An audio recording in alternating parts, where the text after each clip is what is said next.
Buenas tardes, muchachos. ¿Me confirma si me escuchan, por favor?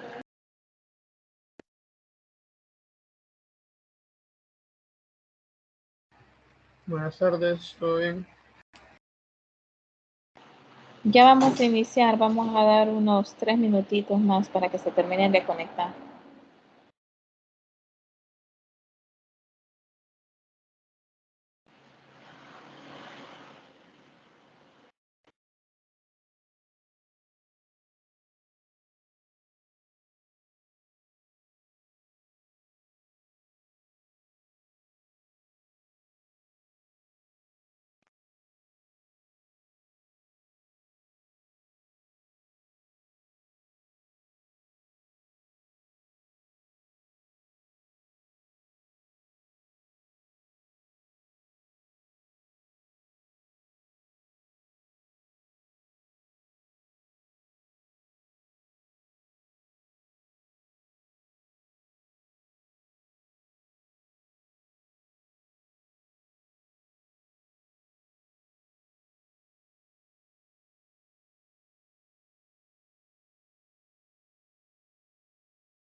Bueno, muchachos, vamos a iniciar.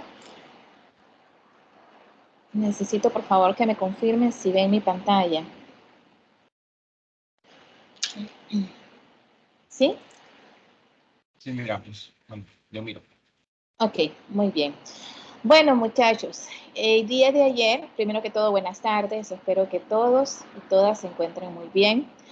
El día de ayer, pues estábamos viendo un poco acerca de las formas legales de organización, ¿verdad? Y hablábamos de que obviamente para una empresa es muy importante definir bajo qué forma legal se va a constituir, ¿verdad? Entonces, hablábamos acerca de la propiedad unipersonal, ¿verdad? Que estas son empresas que la característica es que tienen un solo dueño y que operan en beneficio de este, ¿verdad?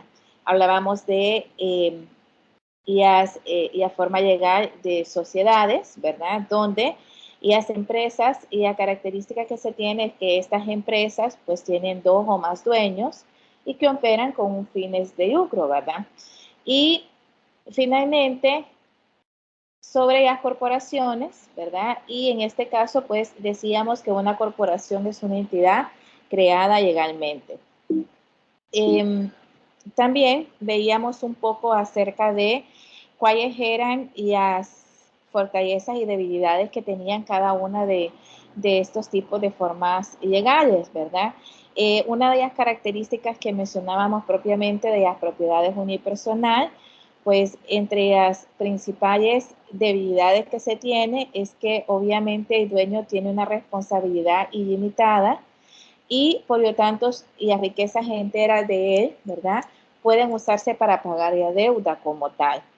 Podríamos mencionar entre las fortalezas, ¿verdad? Que obviamente el propietario es el que recibe todas las utilidades, ¿verdad? Y por lo tanto, si aceptamos lo bueno, pues también lo malo, al mismo tiempo, pues también aceptan todo lo que son las pérdidas. En cuanto a otra de las características es que estas empresas, por ser básicamente empresas de naturaleza, podríamos decir pequeña, y que hasta cierto punto, como solo tienen un dueño, ¿verdad? Son generalmente empresas familiares y podríamos también decirte que a nivel de crecimiento profesional, pues realmente era bastante complicado, ¿verdad? ¿Por qué? básicamente, pues el dueño tiene a sus familiares en aquellos puestos estratégicos y es muy difícil que una persona como tal, un profesional como tal, pueda, pueda ascender a uno de estos tipos o a uno de estos puestos que son más gerenciales, ¿verdad? De naturaleza más gerencial. Entonces veíamos que era una de las características que tenía propiamente la propiedad unipersonal. En cuanto a la sociedad, decíamos que, bueno, podíamos decir que una de las principales debilidades que se tenía, ¿verdad? Es que al igual que en la propiedad unipersonal, pues los integrantes tienen una responsabilidad ilimitada y probablemente deban de cubrir las deudas de otros socios, ¿verdad? Otro de los aspectos más importantes es que generalmente cuando existen sociedades, pues si uno de los socios se muere, ¿verdad? Que un familiar o que otra persona que él deje, pues sea parte de esa sociedad, se vuelve más complejo, ¿verdad? Definitivamente, porque recuerden de que cuando hacen sociedad, pues tienen que tener varias características en común, ¿verdad? Los socios. Y ya que venga otra persona a cubrirlo, ¿verdad? O que otra persona, al morir el socio, pues sea la persona que tenga parte en esa sociedad, se vuelve bastante difícil. Por lo tanto, podríamos decir que se vuelve una debilidad bastante crítica, ¿verdad? También, aparte de disolver algún tipo de sociedad o transferir esa sociedad, también se vuelve bastante compleja cuando obviamente la forma legal es de sociedad. Podríamos decir que alguna de las fortalezas que mencionábamos el día de ayer también es que hasta cierto punto se puede recaudar más fondos que la propiedad unipersonal, ¿verdad? Hay una mayor estabilidad en el sentido de que obviamente los socios pues tienen que aportar algún tipo de acciones como tal. Entonces, obviamente esto viene a beneficiar a que exista más capital, ¿verdad? Para poder invertir y que hasta cierto punto pues exista una mayor estabilidad. No así cuando hablamos de una empresa unipersonal, donde obviamente el que está inyectando el capital prácticamente es el propietario. En la parte de corporación, ¿verdad? O en la forma legal como corporación, pues hay muchas características importantes. Hablábamos que aunque representa básicamente aproximadamente un 20% de lo que es este tipo de empresas, hablando de Estados Unidos propiamente, viene a ser un 90% prácticamente de ingresos para el Estado. Es decir que prácticamente donde hay más movimiento y donde hay prácticamente más, podríamos decir, más capital, estamos hablando de la parte de las corporaciones, ¿verdad? Y tienen algunas características importantes que tenemos que ver, ¿verdad? Decíamos el día de ayer que las fortalezas o alguna de las fortalezas es que los propietarios tienen una responsabilidad limitada.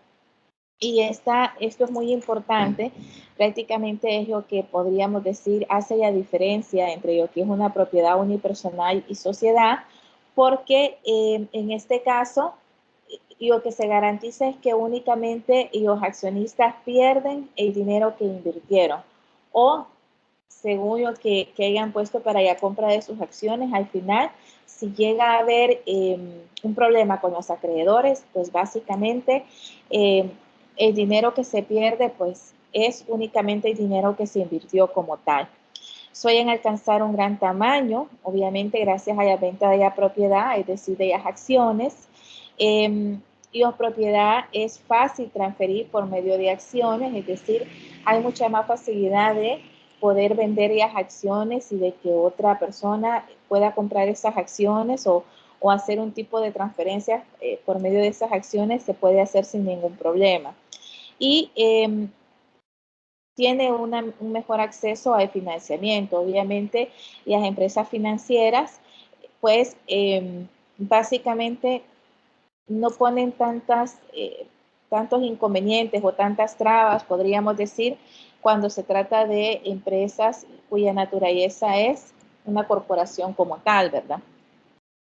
En cuanto a las debilidades que podemos decir es que obviamente el costo de organización es muchísimo más alto que cuando hablamos de la propiedad unipersonal o la sociedad, ¿verdad? Hablamos ya de organigramas bien estructurados y obviamente al tener una empresa bien estructurada, puestos donde existan los perfiles bien definidos, entonces obviamente eso al final pues hace que exista un incremento entre el pasivo laboral y definitivamente pues eso hace de que hasta cierto punto pues, existan más gastos, ¿verdad?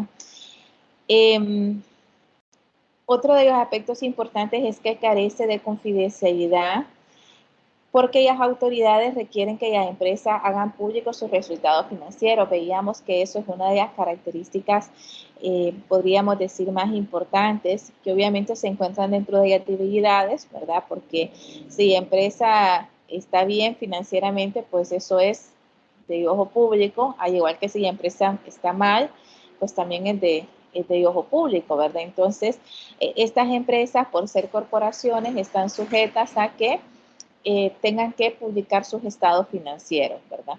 Entonces, esto es muy importante que lo tengamos presente y vamos a seguir con la clase hablando un poco acerca de cómo se pretende al final el poder maximizar las riquezas de los accionistas. Y es que básicamente, muchachos, para determinar si una operación particular aumentará o disminuirá el precio de las acciones de las empresas, los administradores tienen que evaluar el rendimiento. Y en este caso, pues hablamos del flujo neto de las entradas, es decir, del efectivo contra las salidas de las operaciones y los riesgos asociados que pueden existir. El día de ayer veíamos un poco acerca de que, pues, básicamente, cuando hablamos de finanzas, no podemos desligarlo ni de nosotros como personas, ni tampoco las empresas. Entonces, en este sentido, decíamos que las finanzas, ¿verdad? Podríamos decir, nos afecta tanto personalmente como organizacionalmente. Y obviamente todos queremos, de alguna manera, si invertimos, pues queremos también recibir, no solamente que nos retorne lo que hemos invertido, sino también recibir ganancias, ¿verdad? Entonces, en este sentido, pues podríamos decir que una de las finalidades de finanzas como tal es precisamente maximizar las riquezas de los accionistas. Y aquí vamos a ver un diagrama que es sencillo en el sentido de que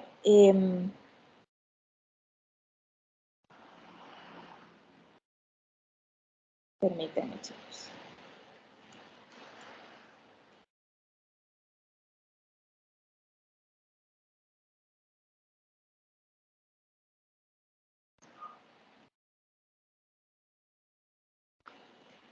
En el sentido de que, bueno, uno de los papeles fundamentales de todo gerente financiero es el poder maximizar las riquezas de los accionistas, ¿sí? Y para esto, como habíamos dicho, es muy importante evaluar el rendimiento, es decir, el flujo neto de las entradas de efectivo contra el flujo de salida de las operaciones y adicionalmente a eso los riesgos que pueden haber, ¿verdad? Entonces, el gerente tiene que venir y analizar las alternativas de decisiones financieras o acciones a realizar. Y luego, obviamente, analizar también los riesgos que están asociados con la decisión que vayan a tomar. Ahora bien, ¿esto con qué finalidad? Bueno, dependiendo del tipo de alternativa que ellos estén evaluando, ¿verdad?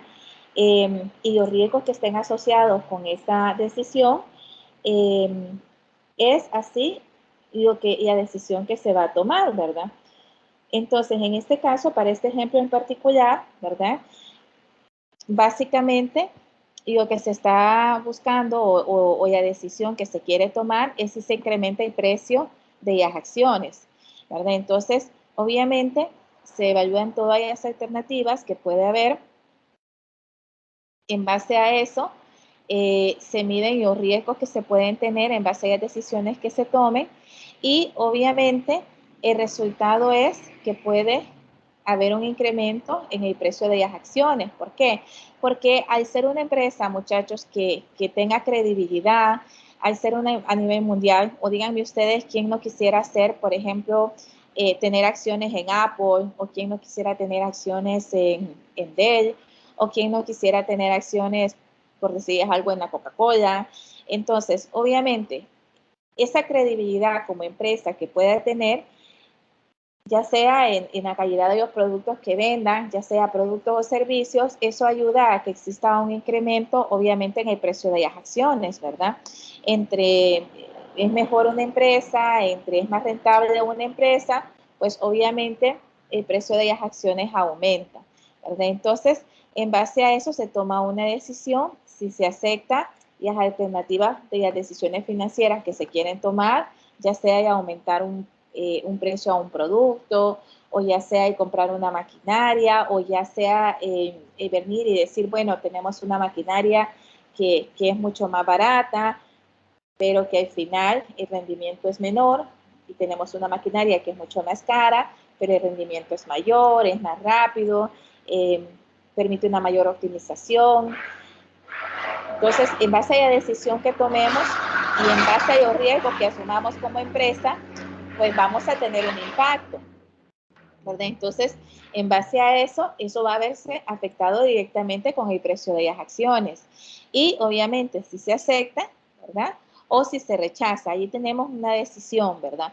Ya sea positiva o negativa, pero siempre bajo un escenario o bajo varios escenarios donde se evalúa cuál es el impacto. Entonces, al final, muchachos, y podríamos decir que si lo vemos de esta manera fríamente, nosotros pensaríamos de que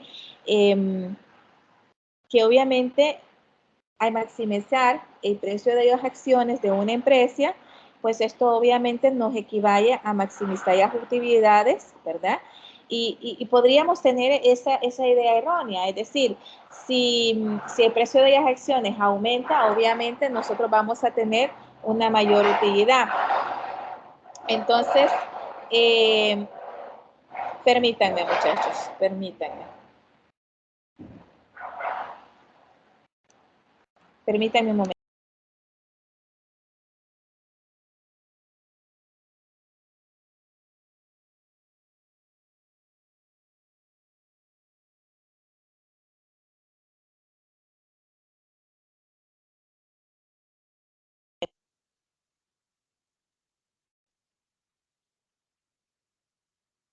Ok, disculpen, chicos, pero es que había un ruido externo.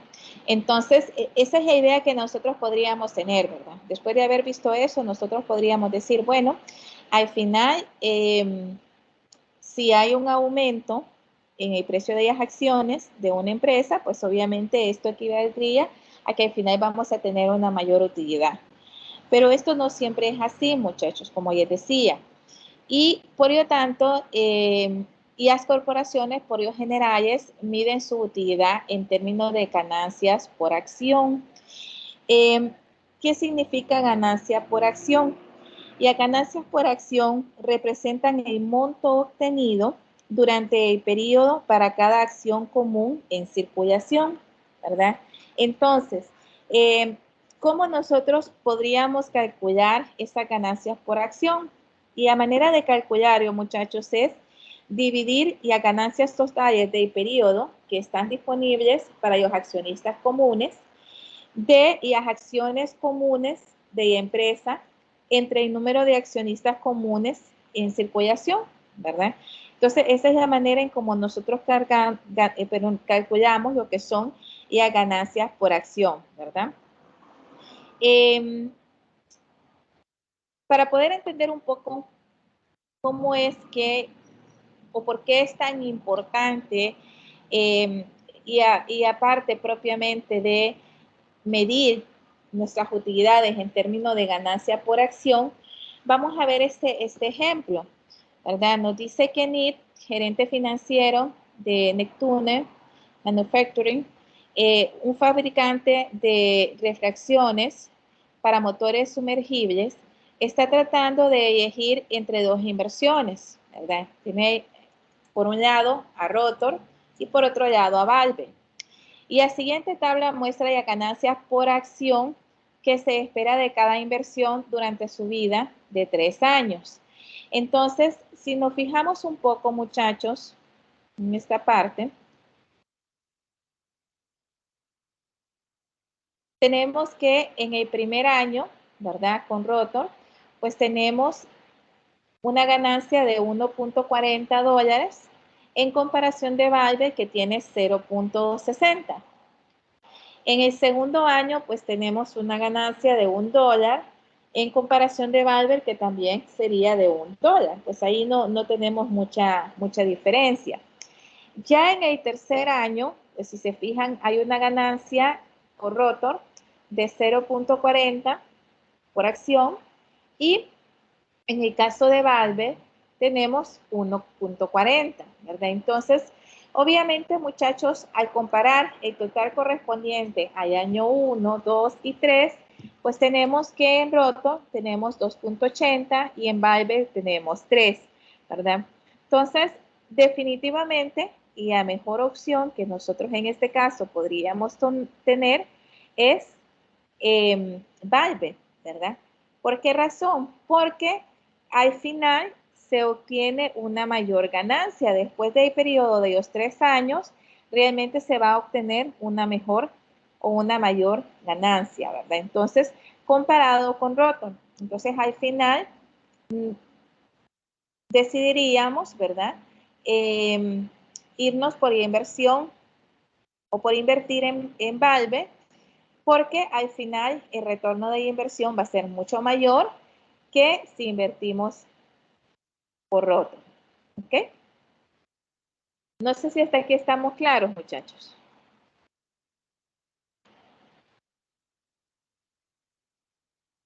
¿Sí? Sí, por ahora de mi parte, sí, ingeniera. Ah, ok, perfecto. Muy bien. Entonces, muchachos, algo muy importante que tenemos que tener en cuenta es que para maximizar las utilidades, muchas veces nos podemos preguntar que si al maximizar utilidades, pues de alguna manera trae consigo el precio más alto posible de las acciones. Y volvemos un poco al inicio, ¿verdad? Ya incluso cuando iniciamos explicando ya parte de maximizar las ganancias, de maximizar, perdón, el precio de las acciones, decíamos de que no necesariamente, pues, maximizamos o aumentamos lo que son nuestras utilidades. Y así como en los exámenes psicométricos, acá nos vuelven a hacer la pregunta, pero básicamente de diferente manera, ¿verdad? Enfocado de diferente forma. Pero al final es lo mismo, al final nos están diciendo o nos están preguntando que si tiene una relación el precio, o sea que al subir el precio de las acciones habría una maximización o una mayor utilidad en la empresa como tal.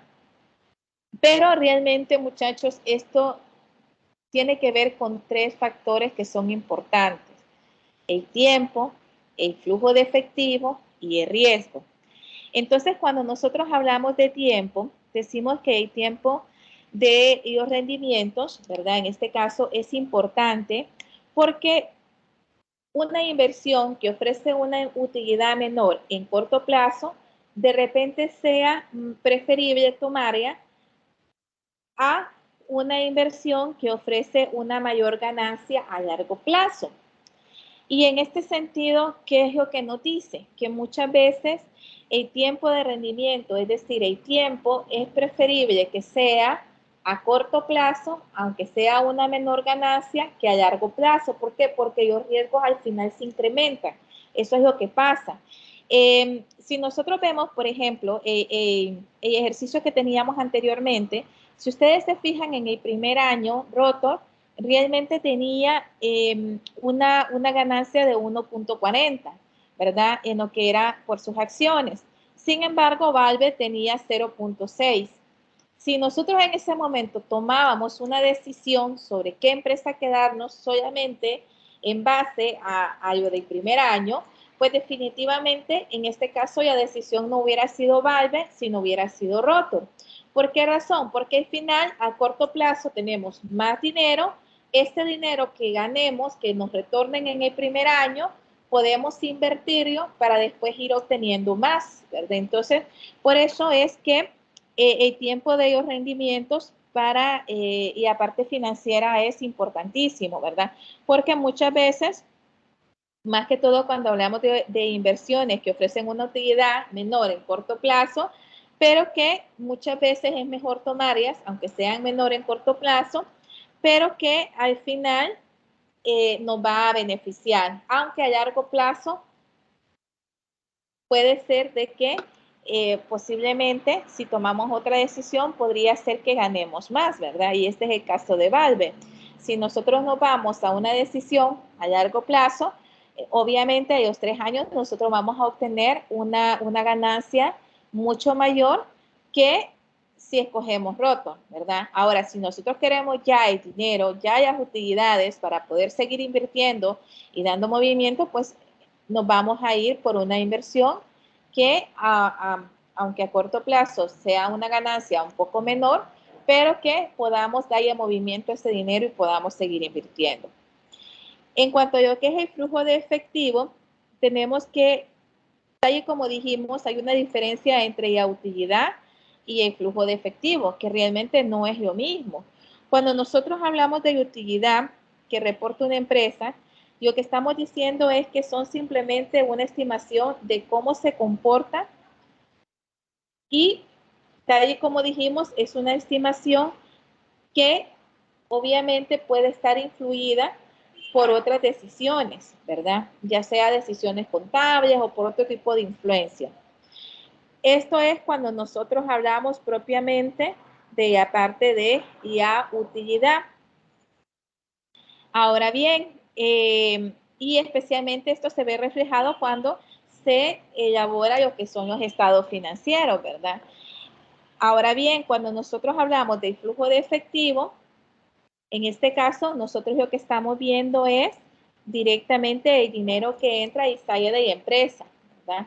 Y por eso es muy importante el que siempre cuidemos nuestro flujo de efectivo. Si nosotros estamos mal con nuestro flujo de efectivo y aunque tengamos muchas inversiones, pero al final no tenemos flujo de efectivo, entonces financieramente no estamos bien, ¿verdad?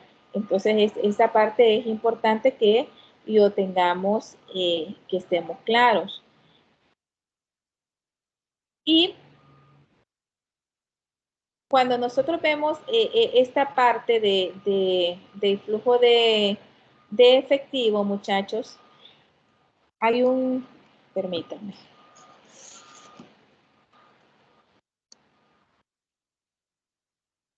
Creo que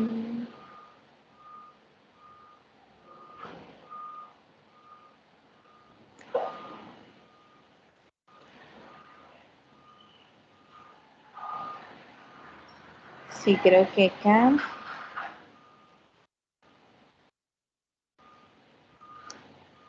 Sí, aquí no lo había puesto. Pensé que había puesto un gráfico sobre la parte del flujo de efectivo. Pero bueno, al final lo vamos a ir viendo más adelante esta parte. Lo importante que nosotros estemos claros, muchachos, es que al final, cuando hablamos de flujo de efectivo, definitivamente no es lo mismo de utilidad, ¿verdad? En el caso de los riesgos, muchachos, una condición básica de la administración financiera, obviamente, es que existe un equilibrio entre el rendimiento, es decir, el flujo de efectivo y los riesgos. Tiene que haber esta relación, tiene que haber este equilibrio, ¿verdad? Y obviamente el rendimiento y los riesgos son factores claves del precio de las acciones, ¿verdad? yo no sé si ustedes en algún momento, muchachos, vieron qué sucedió cuando Steve Jobs, ¿verdad? Que en paz descanse, se enfermó, ¿verdad? En ese momento, las acciones de Apple bajaron significativamente. Y muchos me pueden decir, ingeniera, pero ¿qué tiene que ver una cosa con la otra, verdad? Porque una cosa era que ella estaba enfermo y eso no tenía nada que ver con la empresa, porque la empresa financieramente estaba bien, ¿verdad? Y lo que sucedía era que al final existía un riesgo mayor porque lo tenían asociado directamente con la persona de Steve Jobs. Entonces, ¿qué iba a pasar al morir Steve Jobs, verdad? ¿O qué iba a pasar si la enfermedad de él de repente se ponía peor, verdad? Entonces, en ese momento, cuando se dieron cuenta de esa situación, obviamente las acciones de la empresa bajaron significativamente, aunque el flujo de efectivo estuviera bien en ese momento, pero sí, y las personas, hubo una histeria colectiva y las personas comenzaron a sacar muchos de ellos sus acciones que tenían o a venderlas. El caso es de que al final, muchachos, el precio de las acciones de Apple en ese momento bajaron. Y bajaron mucho más cuando él murió, ¿verdad? Pero es importante que al final sí existe un riesgo asociado. Y por eso es que decimos de que tienen una relación directa, ¿verdad? Definitivamente. Y por eso es que decimos que el rendimiento y el riesgo son factores clavos del proceso o, mejor dicho, del precio de las acciones, ¿verdad? Tienen que ver directamente, están relacionados directamente, ¿verdad? El rendimiento y el riesgo, ¿verdad? Están relacionados directamente. Hay una parte que es bien importante, muchachos. ¿Qué es lo que sucede? Yo no sé si ustedes han tenido la oportunidad de ir a solicitar un préstamo al banco, pero ¿qué creen ustedes que sucede cuando ustedes en el préstamo, ustedes ponen como van a sacar un préstamo, pero vienen y van a sacar un préstamo hipotecario?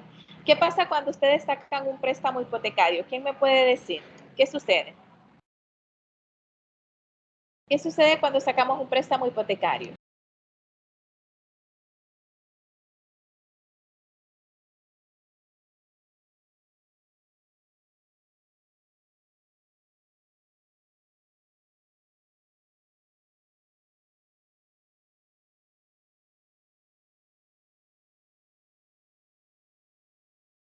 Pues lo que tengo entendido es que al final nos toca, digamos, como pagar al mes y nos toca pagar un poquito extra de que nos prestaron los intereses.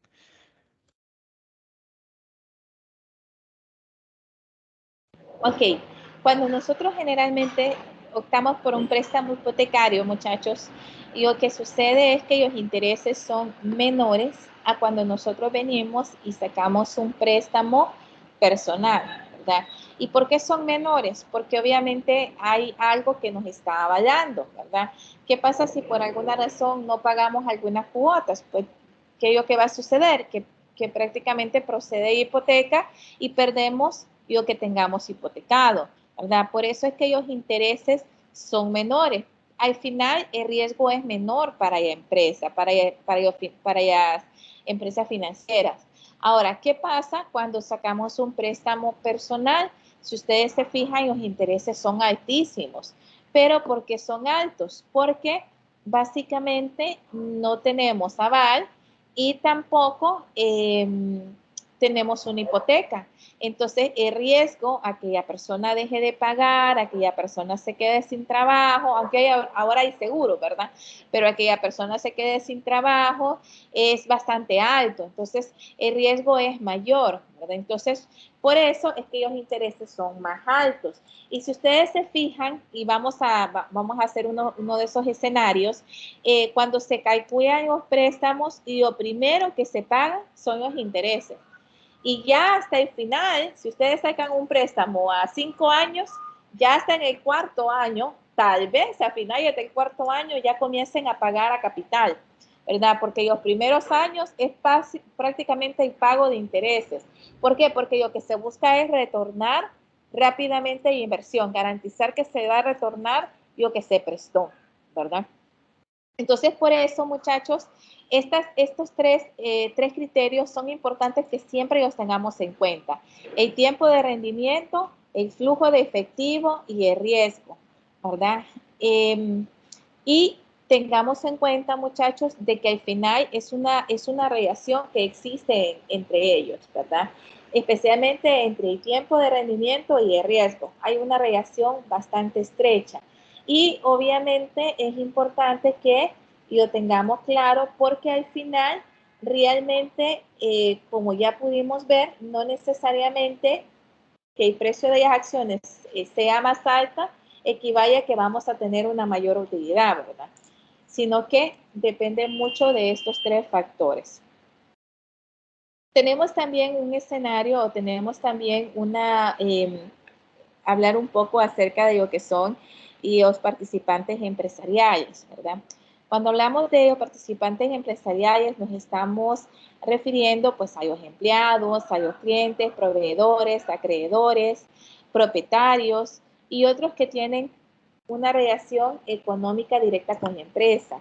Y en este sentido, muchachos, pues aquí entra mucho la parte de responsabilidad social, ¿verdad? Porque al final está asociado, ¿verdad? Está asociado en el hecho de que si nosotros tratamos bien a nuestros empleados, si nosotros nos preocupamos por tener contento a nuestros clientes, si nosotros estamos bien con nuestros proveedores y estamos pagando a tiempo, al igual que nuestros acreedores, si hacemos alianzas estratégicas con los proveedores, obviamente esa es la cara que nosotros vamos a dar como empresa a la sociedad. Y por lo tanto, indirectamente eso también ayuda a que sea una empresa bastante codiciada, bastante cotizada y el valor de las acciones siempre se mantenga, ¿verdad? Entonces, obviamente, muchachos, lo que al final se persigue es maximizar nuestra utilidad, ¿verdad? Y que al final, pues, se pueda distribuir esta ganancia, esta utilidad y se puedan dar los dividendos a los accionistas. Sin embargo, es importante también que tengamos claro que los dividendos únicamente se reparten o se van a repartir una vez que se hayan cumplido o hayamos cumplido con los compromisos que tenemos, tanto con el pago a los empleados, con el pago a los proveedores, con el pago a nuestros acreedores, ¿verdad? Si tenemos préstamos bancarios, pues de igual manera. Y después de lo que quede, entonces se hace la distribución propiamente de cuánto le va a corresponder a cada uno, ¿verdad? O cuánta ganancia o cuánta utilidad va a tener una vez que ya se hayan, ya hayamos solventados todos nuestros compromisos, ¿verdad? Entonces esto es muy importante que lo tengamos en cuenta. Son importantes y por qué hacemos la relación directa con una responsabilidad social. Porque indirectamente las empresas tienen esa responsabilidad, bueno, no indirectamente, directamente tienen que tener una responsabilidad social, ¿verdad? Y si un empleado está contento, si no hay mucha rotación, porque cuando en una empresa hay demasiada rotación de personal, esto al final financieramente nos perjudica porque existe, al haber mucho movimiento o mucha rotación de personal, pues esto hace que se nos incremente nuestro gasto, ¿verdad? Sobre todo porque si la persona pues ya llevaba más de 2 meses de trabajar, esta persona fue capacitada, se le capacitó, se le brindó todo lo que eran y los conocimientos para poder ocupar un puesto, ¿verdad? En la parte específica de cómo funciona la empresa, cuál es su misión, su visión, los objetivos. Se estuvo pagando durante todo ese tiempo y de repente decimos, no, y la persona no se siente bien o ya hay una mejor oportunidad o se despide antes de tiempo. Entonces, esto obviamente está provocando o provoca un gasto en nuestro pasivo laboral, ¿verdad? Entonces, y un descontento también, porque a nadie le gusta estar en una empresa donde pues no se pague a tiempo o donde no haya una estimulación más allá, ¿verdad? Aún sabiendo de que esa empresa como tal, pues tiene buenas utilidades y es una empresa rentable, ¿verdad? Entonces es muy importante y aparte de los participantes empresariales.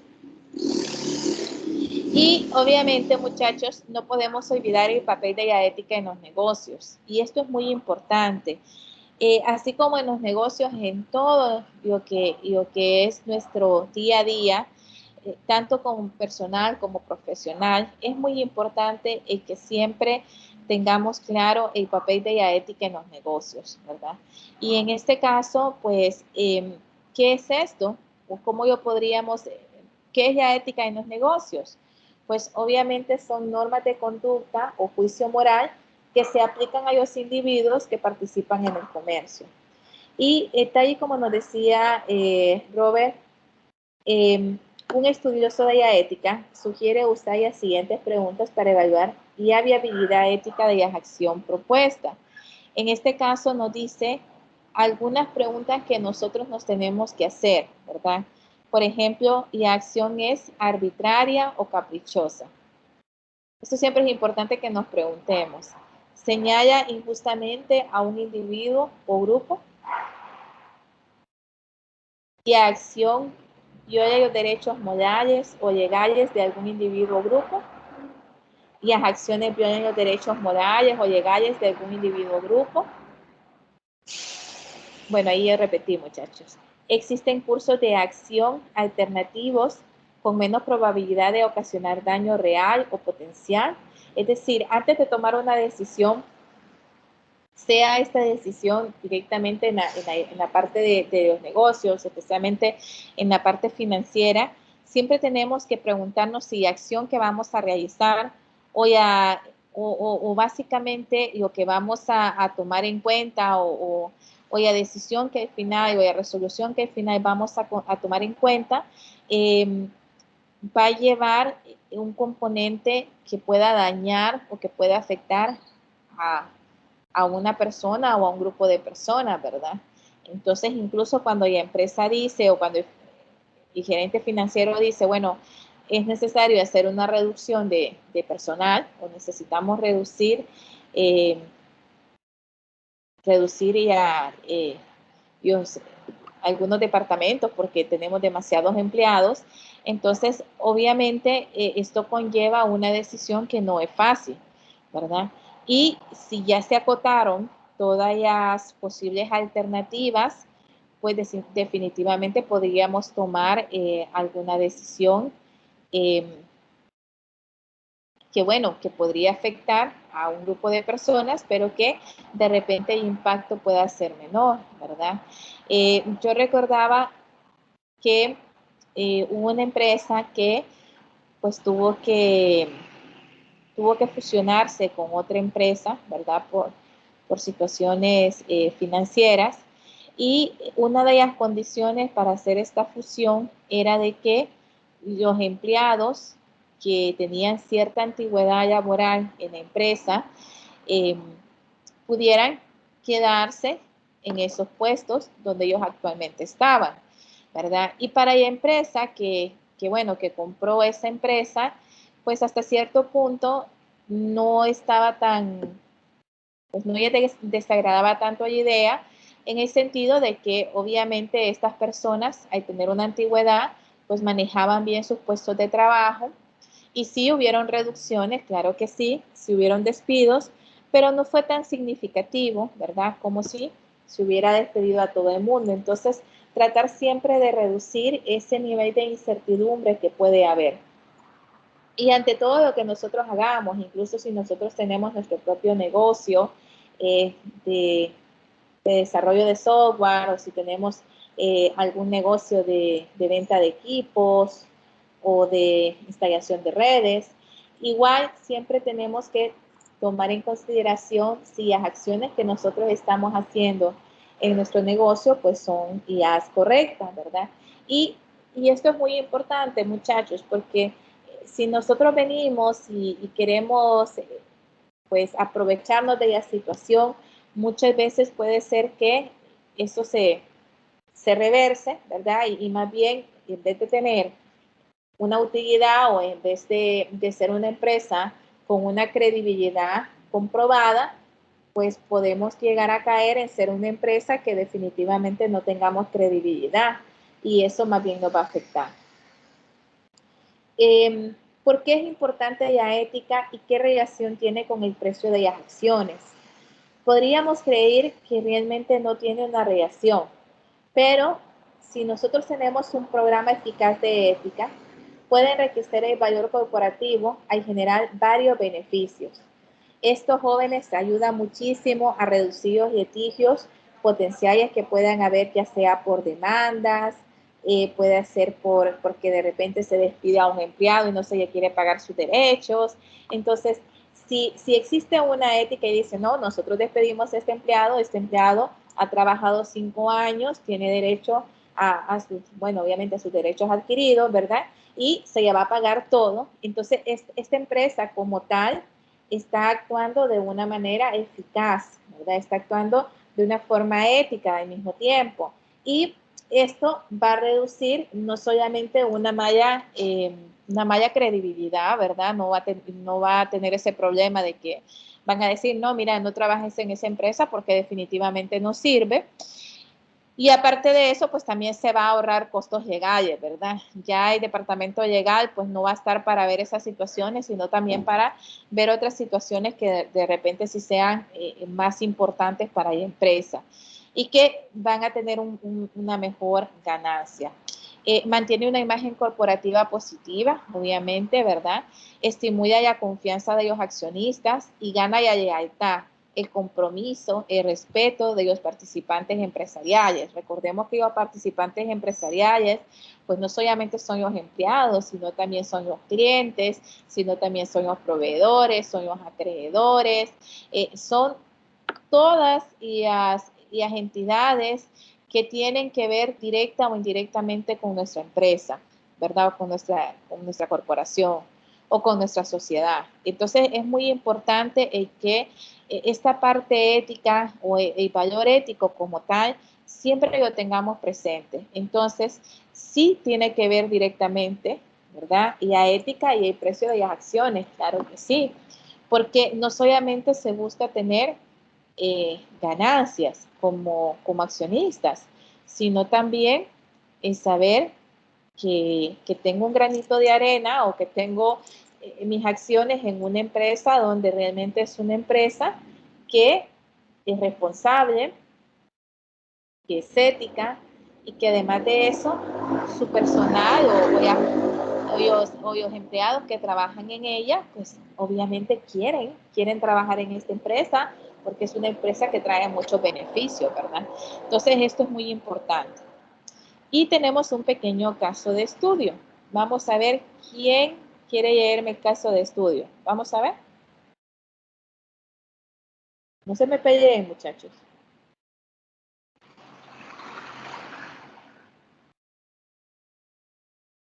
Todo, ingeniera.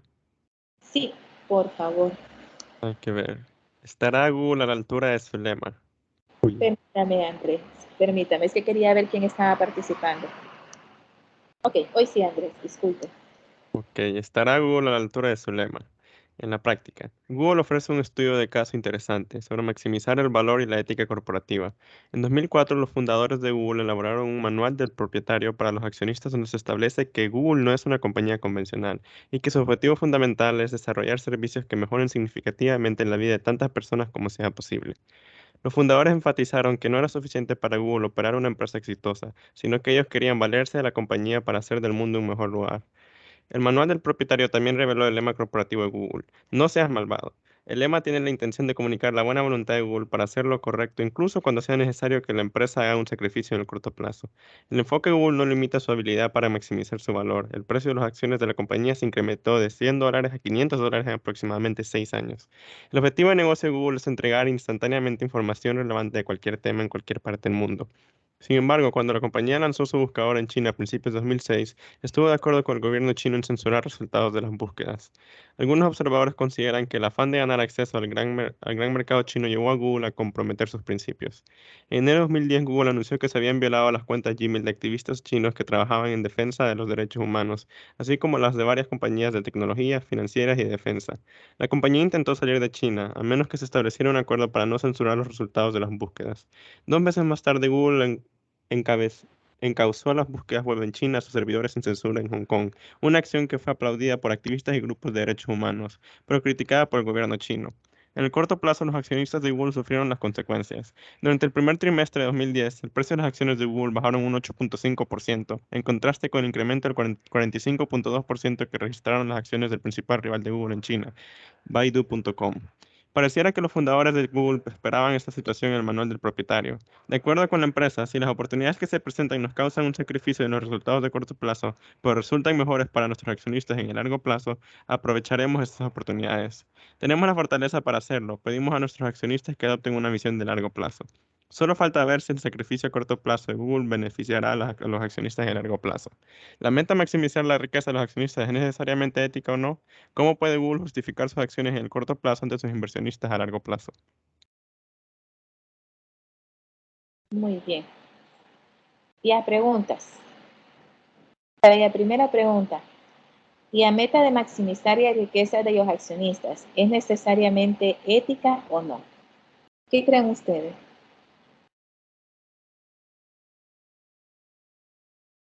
Pero no se me peleen, muchachos.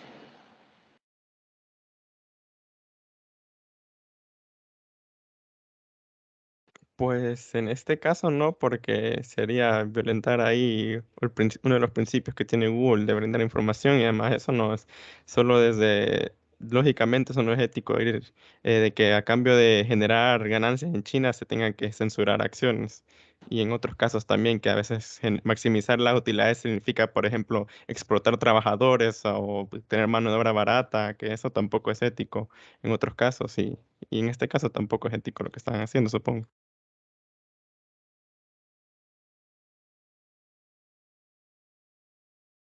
A ver, ¿quién participó ahorita? Yo, Andrés, de vuelta. Muy bien, Andrés, excelente. Muy bien. ¿Alguien más que quiera contestar esa pregunta?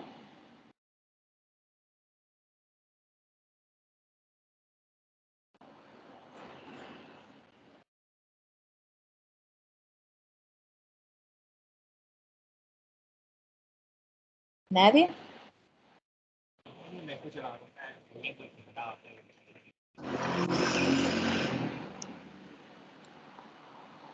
¿Hola? Y creo que un compañero ahí estaba hablando ahorita, pero no se le escuchó bien. Ok, pero ¿quién estaba hablando ahorita?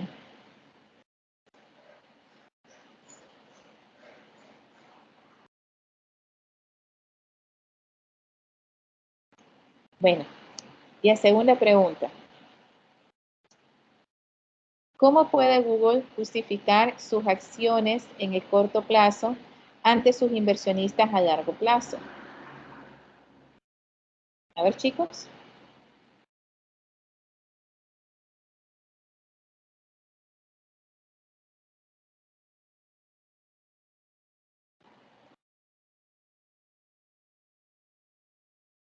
Bueno, vamos Mira, a dar nombres Mira, entonces. Sí, dígame. Sí, en base a lo que pregunta, yo considero de que más que todo por el tema de los inversionistas se tendría que hacer algún tema estadístico en relación a gráficas y proyecciones que puedan reflejar cómo ha sido el funcionamiento en el pasado para de esa forma partir en la proyección al futuro y poder hacer estimaciones hacer estimaciones objetivas en relación a la forma que se invertiría el dinero en determinado proyecto. muy bien. ¿Qué más? Eh,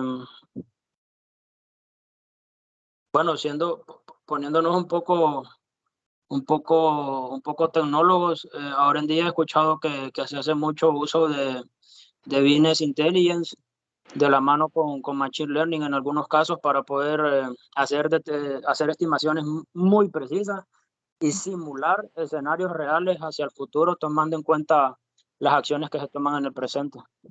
Excelente, Daniel. Muy bien. ¿Qué más, muchachos?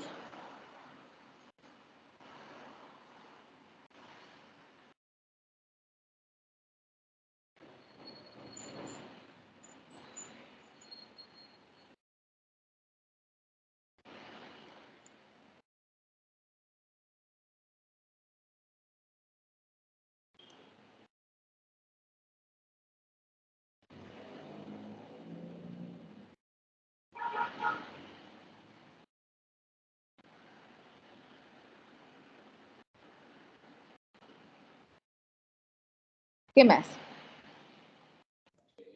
Bueno, también con estas acciones Google no pierde la credibilidad que tiene como compañía de que está apoyando cosas ilegítimas en otras partes del mundo y así porque puede llegar en un futuro, porque especialmente en Estados Unidos donde eso es algo bien importante, la imagen de las compañías puede ser que les afecte porque el gobierno chino normalmente tiene polémicas que les dañan la imagen, entonces si Google no está entrometido en eso, pues brinda seguridad para los inversionistas, en mi opinión.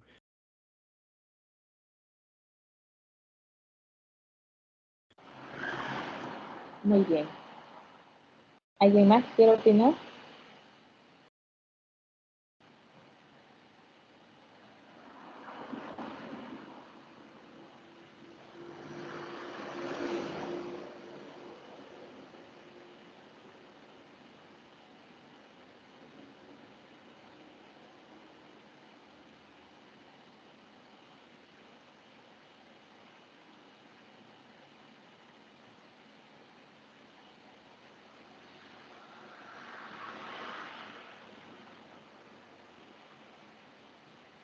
Pregunto, en este caso específicamente, Google,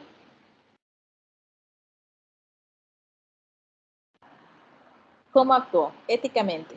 ¿Bien o mal? ¿Qué creen ustedes?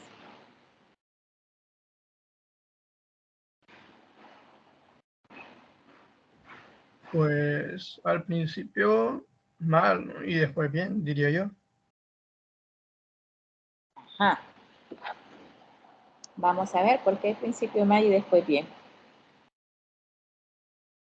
Pues al principio, con tal de acceder al mercado chino, sacrificaron un poco, digamos, sus principios, ¿va? Pero después eventualmente sí se salieron, así que digamos que corrigieron ese error. Muy bien. ¿Y eso es bueno o es malo? Pues éticamente hablando, yo lo veo bien. Ok. ¿Y los demás?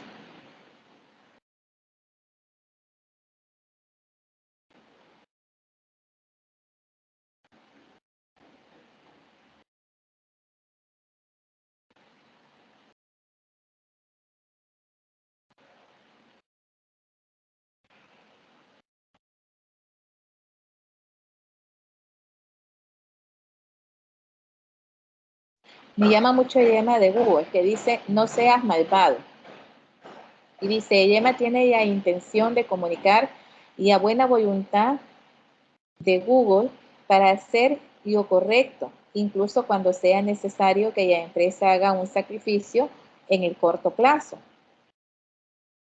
El enfoque de Google no limita sus habilidades para maximizar su valor.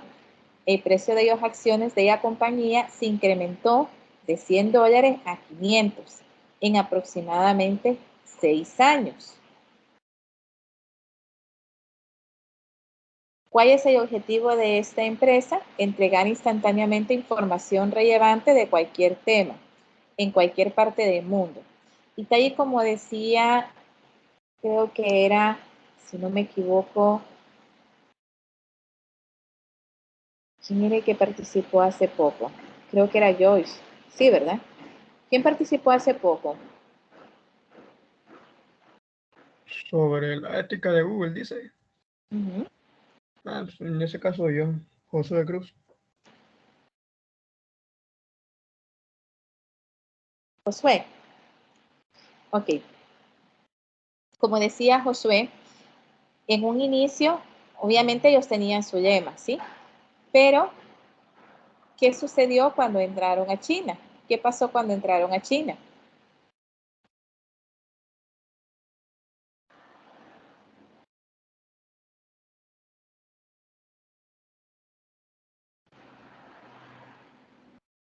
Que estuvo de acuerdo en censurar los resultados de las búsquedas, ¿cierto? Entonces, ¿qué pasaba? Que muchos comenzaron a criticar que por el afán de ganar acceso al gran mercado chino, llevó a Google a comprometer sus principios. Y por eso es la primera pregunta que hace. ¿Y a meta de maximizar las riquezas de los accionistas es necesariamente ético o no? Obviamente, ante esa pregunta, que si es necesariamente ético o no, ya vimos de que definitivamente nosotros sí podemos, como empresa, claro que sí, maximizar el precio de las acciones, pero siempre de la mano con la ética. Entonces, si es necesariamente ética o no, podríamos decir que sí. ¿Por qué? Porque desde el momento que nos comprometemos como empresa, desde el momento que somos leales con nuestro lema, desde el momento que mantenemos una imagen corporativa positiva, aparte de eso, brindamos confianza a los accionistas, ¿verdad? Somos leales con nuestros principios. Obviamente sí vamos a tener,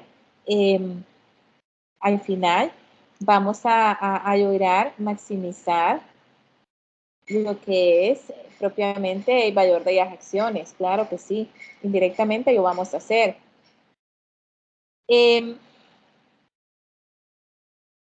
Para la segunda pregunta, ¿cómo puede Google justificar sus acciones en el corto plazo ante sus inversionistas a largo plazo? ¿Cómo puede justificarlo? ¿Ustedes creen que se pueda justificar? Me gustó la participación de alguno de sus compañeros que decía, bueno, hay muchas herramientas hoy en día que nos permiten el poder justificar fácilmente lo que estamos haciendo ahorita y cómo vamos al final a obtener ganancias, ¿verdad? Podemos utilizar propiamente todo lo que es y aparte de análisis de datos, todo lo que lleva también y aparte de inteligencia de negocios, pero realmente esta pregunta va orientada a cómo realmente justifica eso.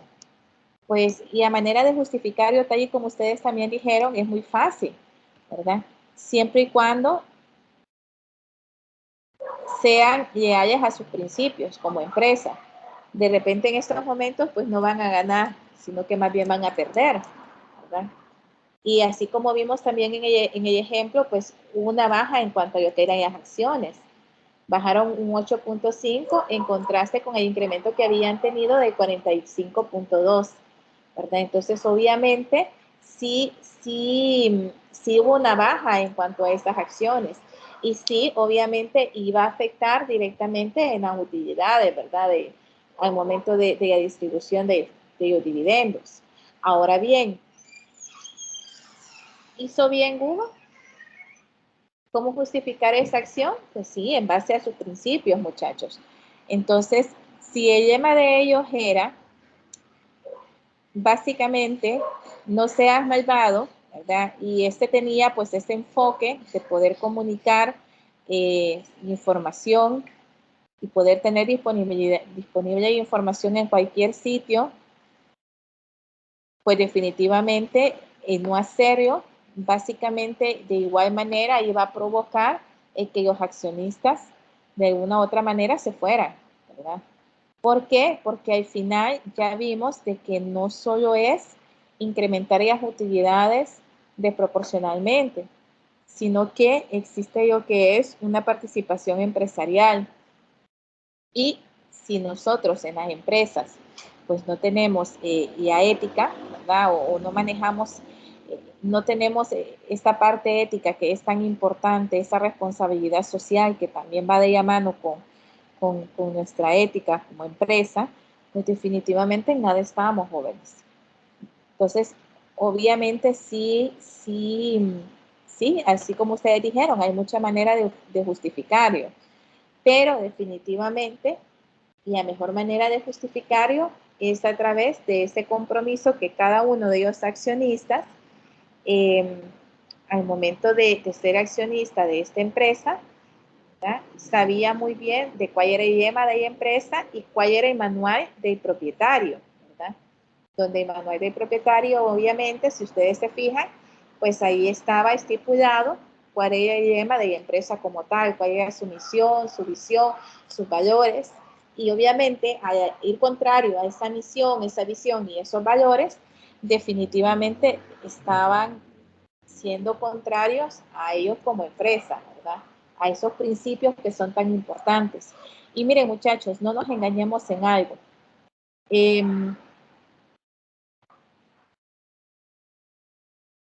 Puede ser que las utilidades en su momento tengan un incremento sustancial, pero al final, si hay un malestar como clientes, si hay un malestar como empleados, si hay un malestar como proveedores, al final, pues eso directamente nos va a afectar propiamente con lo que es nuestro capital, ¿verdad? Entonces, puede ser que en el momento nosotros ganemos, pero el que hasta cierto punto un cliente se vaya descontento o el que hasta cierto punto un usuario deje de usar una aplicación, eso el impacto que se tiene es muchísimo mayor. Porque si recordamos un poco, muchachos, tenemos lo que son los costos tangibles y los costos intangibles. Entonces, los costos tangibles, obviamente nosotros podemos medir el impacto, pero los costos intangibles no.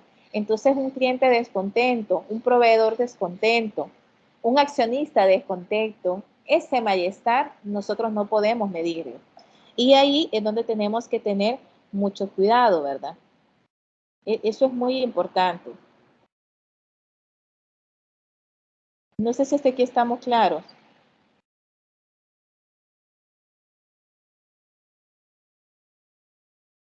Sí, de mi parte todo bien.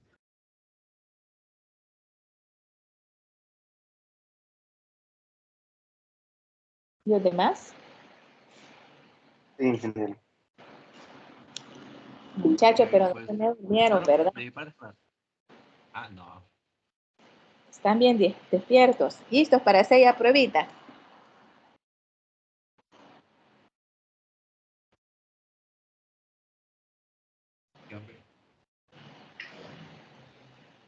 Fíjense que bien interesante, muchachos.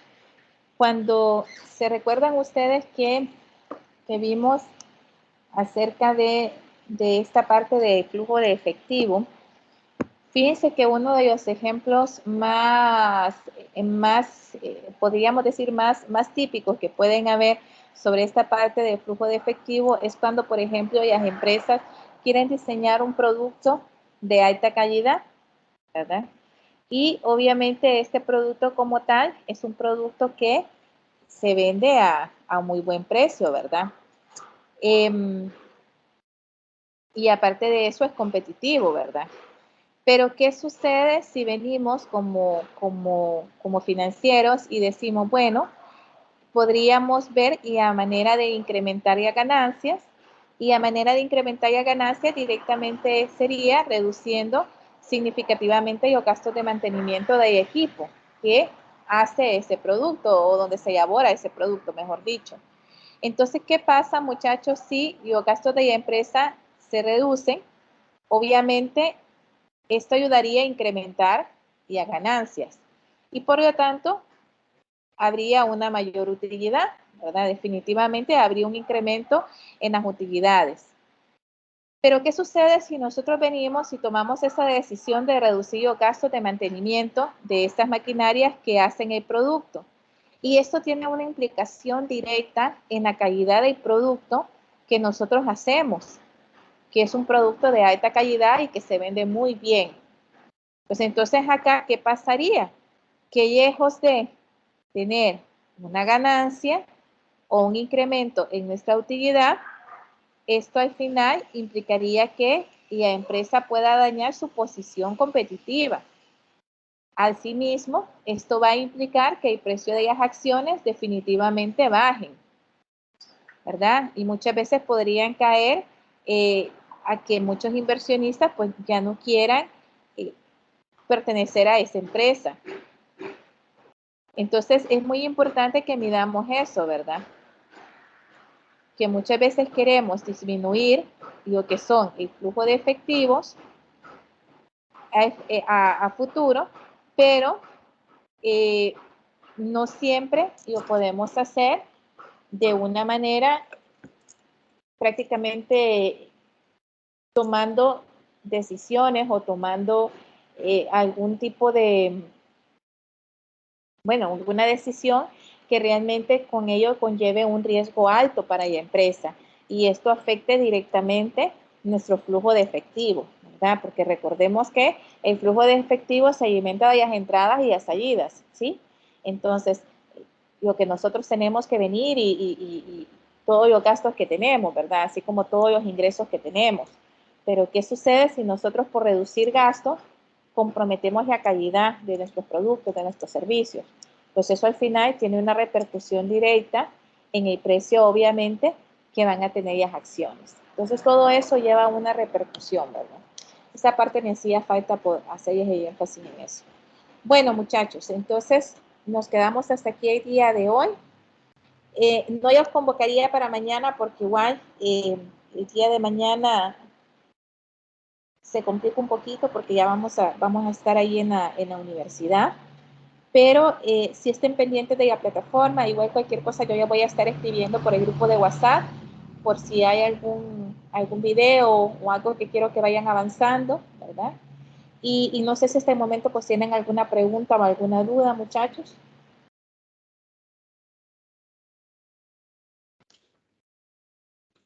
Todo bien de mi parte, ingeniera. Bueno, muchachos, que tengan un feliz día, cuídense mucho y nos estaríamos conectando. Bueno, yo ya confirmaría si en esta semana tendríamos otra reunión, posiblemente sí, pero igual yo se lo confirmaría por tarde el día de mañana, ¿ok? Por la tarde, para poder terminar de ver y aparte del capítulo 1. Pero igual yo se los confirmo, muchachos. Si no hay preguntas, nos quedamos hasta aquí. Cuídense mucho, que tengan un feliz día. Ok, igualmente, ingeniera, feliz día. Feliz día, jóvenes. Muy buenas tardes.